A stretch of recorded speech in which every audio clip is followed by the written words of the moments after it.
नमस्कार, मैं हिमाचल शर्मा और आप देख रहे हैं मेरे साथ न्यूज़ बॉक्स छत्तीसगढ़ यानी कि खबरों का पिटारा। और हम लोग पहुंचे हैं अभी साजा विधानसभा क्षेत्र के ग्राम पंचायत गाड़ी, जहां पर चुनावी पड़ताल अभी जारी है।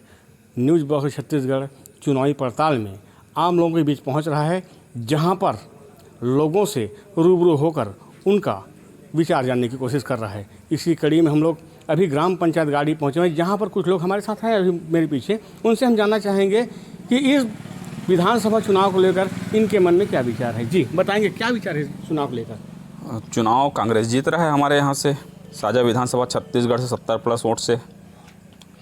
और कांग्रेस का नीति ऐसा है जिसे जनता संतुष्ट है। जो घोषणा किए थे 2500 रुपये धान का, उसको पूरा किया है। अभी 2800 रुपये हम खरीदी करने की घोषणा कर रहे हैं। हर साल 200 रुपये बढ़ेंगे। जी, आप ये बताएंगे कि कांग्रेस सरकार ने 36 घोषणा किया था पिछले विधानसभा चुनाव में, लेकिन 36 का 36 वादा पूरा नहीं किया। क्या बोलेंगे इस बारे में? अब ऐसा है, हमारे केंद्र में मोदी जी भी किए थे। हर व्यक्ति के खाते में 15 लाख रुपए आएंगे, लेकिन घोषणा होता है। लेकिन हम लोग संतुष्ट है, छत्तीसगढ़िया वासी। अधिकांश वादे पूरा हुआ है और हम लोग किसान हैं। हमारा छत्तीसगढ़ किसान ज़्यादा है, 80% किसान होंगे और किसान संतुष्ट है। एक तरफ जहाँ पर एक महल की लड़ाई है, दूसरी तरफ आप देखा जाए साजा विधानसभा क्षेत्र में तो हल की लड़ाई है, एक राजा एक बनिहार। क्या बोलेंगे इस बारे में? अब इसमें महल और हल की बात नहीं है, व्यक्तिगत संबंध वाली बात है। हमारे सिटिंग विधायक मंत्री जी थे, व्यक्तिगत हर जगह हर व्यक्ति को जानते हैं नाम सहित। सबसे बड़ी खासियत ये है। और कहीं भविष्य में परेशानी होता है तो उसको हल भी करते हैं। इसमें जाति वाली फेवर वाली बात नहीं है और हल और महल वाली बात नहीं है। लेकिन आपको एक चीज़ बता दूं कि वहीं पर जो भाजपा प्रत्याशी है वो अपने आप को ये भी बोल रहा है, कहाँ वो राजा भोज, कहाँ मैं गंगू तेली, उनके सामने मैं छोटा हूँ। इस बारे में क्या बोलेंगे? अब विकास वाली बात है सर, चहुमुखी विकास हुआ है हमारे साझा क्षेत्र में। नहर लाइनिंग का काम है, मंडी बोर्ड कृषि मंत्री थे और हर जगह सीसी रोड का निर्माण हुआ है और अन्य प्रकार की कई चीज़ें हैं जो विकास कराए गए हैं।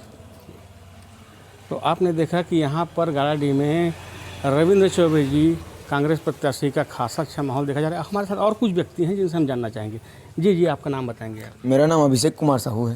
जी, क्या लगता है इस बार विधानसभा चुनाव में? निश्चित रूप से कांग्रेस सरकार का जो 5 साल का जो कार्य रहा, उससे जनता काफ़ी संतुष्ट है। और सरकार ने वादा किया था सबसे बड़ी, क्योंकि छत्तीसगढ़ किसानों का प्रदेश है और यहाँ 80% किसान यहाँ निवास करते हैं। दूसरी बात क्या है, छत्तीसगढ़ सरकार ने कहा था कि हम किसानों को 25 रुपये कुंटल देंगे, लेकिन इस बार 26 से 40 रुपये कुंटल मिल रहा है। दूसरी बात, युवाओं को बेरोजगारी भत्ता दिया जा रहा है, महिलाओं का सम्मान किया जा रहा है। किसान काफ़ी संतुष्ट हैं। और जो बच्चे आज पढ़ने की, जो किसान अपने बच्चों को पढ़ाने की बात नहीं सोच पाते थे, वो किसान आज अपने बच्चे को रायपुर, दुर्ग, भिलाई से लेकर दिल्ली तक भेज रहे हैं उच्च शिक्षा के लिए। ये सबसे बड़ी बात है। आप नज़र डालिए, केंद्र की जो मोदी सरकार है, उन्होंने युवाओं के साथ जो बहुत बड़ा छल किया है। 2 करोड़ प्रति वर्ष रोज़गार देने का वादा किया था। अगर देखा जाए तो मोदी सरकार को आज 9 वर्ष आज पूरे हुए हैं। 9 दूनी 18 करोड़ आपका रोज़गार कहाँ गया बताओ? युवाओं के साथ लगातार धोखा दे रही है। युवाओं आज आत्महत्या करने को मजबूर है। दूसरी बात, किसान के ऊपर इतना बड़ा जो कर्ज का जो बोझ था, उससे किसान को छुटकारा मिला। और फिर भूपेश बघेल जी ने जो घोषणा किया है, पुनः कर्जा माफ़ी का घोषणा किया है। पूरे प्रदेश में कांग्रेस की लहर है और निश्चित रूप से हम साझा विधानसभा ऐतिहासिक जीत दर्ज करेंगे और 75 पार की सरकार बनने जा रही है। आप ये बताएंगे कि बीरनपुर की जो घटना हुई थी हत्या, वो कितना प्रभाव डालेगी इस विधानसभा चुनाव में? अब जो बीरनपुर की घटना हुई थी, वहाँ इस चुनाव का जो प्रभाव रहा, आप पूछ रहे हैं तो मैं इसका जवाब देना चाहूँगा। और मैं विश्लेषण कर चुका हूँ इस बात का कि जो बीरनपुर की जो घटनाएं हैं, वो किसी विशेष लोगों ने इसको कराया नहीं है, वो घटना हुई है और इसका खासा प्रभाव विधानसभा चुनाव में आपको देखने को नहीं मिलेगा। तो आपने देखा कि ग्राम पंचायत गाड़ी में हमने जब आम लोगों से रूबरू हुए, तो यहाँ पर यह तथ्य सामने आया कि बीरनपुर की घटना इस विधानसभा चुनाव में खासा असर नहीं डालेगी। पुनः रविंद्र चौबे जी क्षेत्र से भारी बहुमत से चुनाव जीतेंगे, ऐसा लोगों का मानना है। अब साझा की सियासत किसके हाथ में होगा, जीत हार किसकी होगी, यह तो चुनाव परिणाम आने के बाद ही पता चलेगा। लेकिन हम आपको इस क्षेत्र की छोटी से बड़ी खबर आपके मोबाइल तक, आपके घर तक पहुंचाएंगे।